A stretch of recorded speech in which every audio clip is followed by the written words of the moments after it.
Welcome to an introduction to Pandas. What is Pandas? Pandas is a fast, powerful, flexible, easy to use and open source package. You will use it for data analysis and manipulation, and it's built on top of the Python programming language. You can find more on the Pandas site. So before we dive in, you will need a basic knowledge of Python. However, I got you covered. This is a 1-hour full hands-on code first tutorial and it's completely free. You can find it on YouTube. Getting started with Pandas. First of all, you will need to have Python installed. However, if you use Anaconda for this installation, the Pandas library will be pre-installed. Second, you will need a code editor. In these tutorials, we are gonna use Google Colab. Third, you will need to import Pandas in code. You can find more about getting started with Pandas on the original site. So, where is Pandas useful? Pandas is useful for tabular data like SQL tables and Excel spreadsheets. You can use it with ordered and unordered time series data. It can be used for matrix data with row and column labels. Finally, it can be used with various datasets, and you will not need the data to be labeled for them to be used in a Pandas data structure. What is the basic data structure of Pandas? It is the data frame. Data frame is a matrix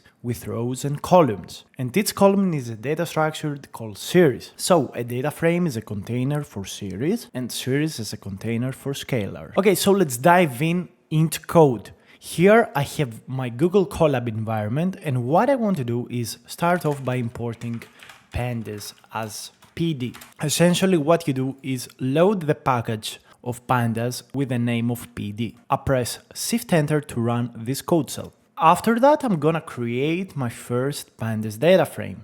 This is really easy. I'm gonna be copy pasting the code. In this dictionary, for each key, we're gonna create a column. Let's visualize the result. Shift Enter, and this is how the data frame is gonna look like. We're gonna have 3 rows and 3 columns. The first column is named name, the second age, and the third sex. As we've said before, each column of the data frame is a Pandas data series. Let's access the column age. You can see the name of the column, its data type. If I use the function type and then put inside of it the df age, we can see that the type is pandas.series.series. Quite nice. And we can also initialize a new series object by just calling the pd.series, specifying the elements. So let's say we got 3 numbers, and also specifying the name. So let's call it age. We're gonna assign the series into a new function called ages and print it out. What we've done is essentially created the ages column. Okay, so this was a very short video on an introduction to Pandas data frame. You can see these 2 other videos to select a subset of Pandas data